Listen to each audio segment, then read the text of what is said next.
Hey everyone! Have you ever wondered what happens when someone pulls a fire alarm?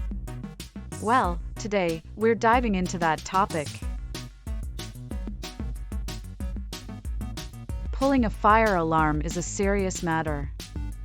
Did you know that false alarms cost schools and businesses thousands of dollars each year? According to the National Fire Protection Association, these incidents can lead to unnecessary evacuations. But it's not just about money.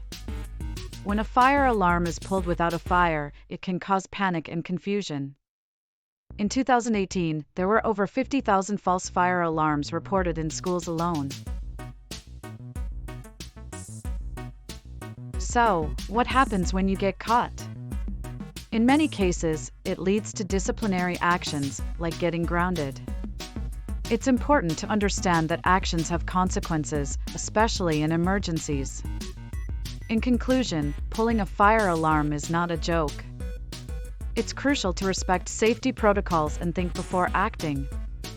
Stay safe, and remember, safety first.